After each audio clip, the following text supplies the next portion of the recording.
Saya pernah ngobrol dengan seorang teman yang berprofesi sebagai dokter.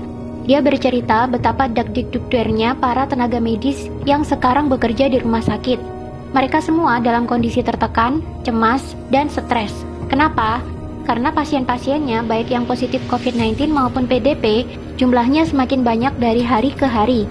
Dan mereka ada kewajiban merawat orang-orang yang jumlahnya seambrol itu di rumah sakit. Yang mana sebelumnya pihak rumah sakit tentu tidak mengira akan ada wabah pandemi seluas ini di 2020. Sehingga peralatan perlindungan diri pun kurang, hazmat kurang, gloves kurang, surgical mask kurang, shoe cover apalagi. Googles juga kurang banget. Makanya ada yang cerita, katanya untuk menghemat hazmat yang sekali pakai itu, ada dokter yang memakainya selama 9 jam. Nggak boleh dilepas, karena sekali dilepas, harus dibuang dan diganti dengan yang baru, yang steril. Sedangkan stok sangat terbatas. Jadi dalam 9 jam itu, dokter tidak boleh makan, minum, pipis, dan BAB. Biar APD, terutama hazmat yang sudah dipakai tidak perlu dilepas dan dibuang. Sedangkan dalam sisi lain, mereka harus menahan keringat, panas, lapar, haus, dan menghadapi merawat pasien-pasien yang saya yakini pasien-pasien itu juga dilanda ketakutan dan stres yang sangat signifikan. Pasiennya stres, dokternya sudah kewalahan, ikutan stres juga. Ya akhirnya bulet di situ-situ saja. Pasiennya nggak sembuh-sembuh, dokternya juga lama-lama capek dan ikutan stres. Yang nggak kuat fisiknya akhirnya ikutan tepar. Bagaimana cara membantu hal ini supaya cepetan berakhir? Solusinya jangan sampai sakit. Saya di awal sudah sangat tidak setuju dengan masifnya media-media mainstream yang bolak-balik memberitakan angka penderita COVID-19 setiap saat. Memberitakan jumlah korban meninggal, memberitakan korban meninggal yang jenazahnya ditolak, memberitakan warga dan tenaga medis yang diusir dari kampung atau kompleks akibat COVID-19, dan masih banyak lagi. Apakah ada media yang memberitakan bahwa banyak penyakit-penyakit lain yang sudah biasa kita temui di kehidupan sehari-hari sebenarnya justru lebih mematikan? Coba Anda lihat data berikut ini. Penyakit kanker setiap tahunnya membunuh 8,9 juta jiwa. Berarti dalam setiap bulan ada sekitar 741.600 lebih manusia yang meninggal. COVID-19 sejak jadi pandemi hingga April 27, 2020 membunuh hanya 198.842 jiwa saja. Silakan Anda cek sendiri di situs resmi WHO. Padahal COVID-19 baru jadi pandemi dimulai sejak Januari 2020. Katakanlah sudah ada 3 bulan sampai sekarang, maka COVID-19 baru membunuh 66.000 orang setiap bulannya. Jumlahnya loh, cuma 8,9% dibandingkan dengan kematian akibat kanker.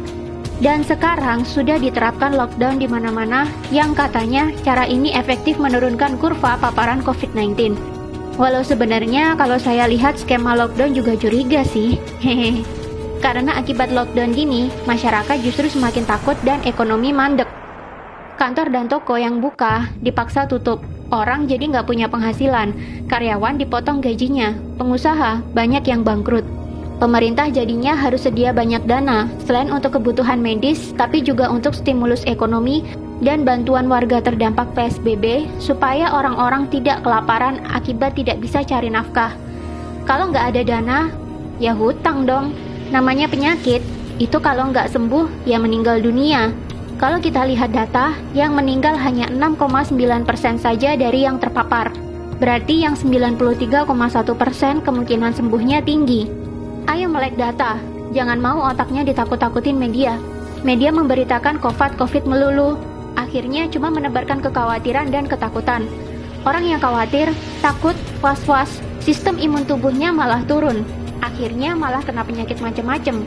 Kalau dia bolak-balik melihat berita COVID, dan dia jadi khawatir dan stres karena COVID, dia bisa saja malah kena COVID-19 sungguhan.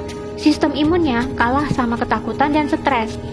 Jadi bagaimana solusinya supaya kita nggak sakit dan nggak merepotkan tim medis? Yang pertama, matikan televisi. Nggak usah nonton televisi kalau beritanya COVID melulu. Masih lebih mending kalian nonton drama Korea, walau sambil nangis-nangis kayak kecipratan bawang merah. Alihkan perhatian kalian ke hiburan-hiburan lain yang lebih menyenangkan. Nonton video-video satisfying di YouTube kek, nonton Panji Petualang kek, atau menghalurian nonton travel vlog di YouTube buat obat piknik kek. Yang kedua, selalu berpikirlah untuk happy. Happy is the key. Harus bahagia. Berkomunikasilah dengan orang-orang yang positif. Tontonlah acara humor, bermainlah dengan kucing kesayangan, bermainlah dengan anak kalian yang masih unyu-unyu, pacaranlah dengan istri. Romantis-romantisan sama istri bisa bikin hormon kebahagiaan naik loh. Sistem imun juga ikutan naik.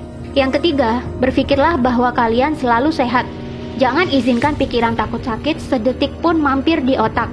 Ganti doa kalian yang semula, "Ya Allah, jauhkan kami dari wabah ini," dengan "Ya Allah, sehatkanlah fisik dan mental kami, supaya kami selalu happy dan bugar." Ingat ya, kata-kata yang sering keluar dari mulut, walaupun doa sekalipun, bisa masuk pikiran bawah sadar. Walaupun ada kata tidak atau jangan di depannya, tetap itu adalah kata-kata negatif. Kata-kata negatif ya negatif. Masuk ke otaknya jadi negatif. Jadinya tubuh dan lingkungannya meresponnya juga negatif. Misalkan kalian doa, "Ya Allah, jangan ada virus di rumah saya." Malah virusnya datang beneran. Beda dengan, "Ya Allah, tolong jaga rumah ini tetap bersih, sehat, dan nyaman untuk saya tinggali bareng keluarga." Maka rumah kamu akan jadi demikian. Selalu ucapkan kata-kata positif dan buang kata-kata negatif. Keempat, rutinlah olahraga. Olahraga dapat memproduksi hormon kebahagiaan dan memperbaiki metabolisme tubuh. Jiwa yang happy dan metabolisme tubuh yang baik akan menghasilkan imun tubuh yang kuat.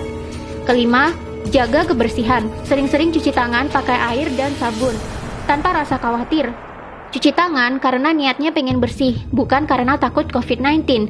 Percuma kamu cuci-cuci bolak-balik sampai pakai sabun dicampur alkohol sekalipun, tapi kalau pemikiranmu isinya takut, dan takut saja, ya resiko tertular COVID-19-nya malah tinggi. Keenam, jaga jarak. Kita mungkin kuat atau kebal, tapi orang lain belum tentu. Mari hargai mereka dengan tidak dekat-dekat dan selalu pakai masker kemana-mana, terutama jika berhadapan dengan orang lain. Intinya adalah bahagia, happy, sehat, pikiran tenang, dibawa slow aja. Jangan sampai kamu masuk ke rumah sakit. Sekalinya kamu masuk rumah sakit, maka kamu akan bertambah stres, karena di sana isinya juga pasien-pasien yang lebih banyak stresnya ketimbang sakitnya. Gak usah terlalu perhatiin media. Matiin televisinya kalau beritanya gak enak melulu. Hiburan masih banyak. Ayo melek data. Jangan mau ditakut-takutin media.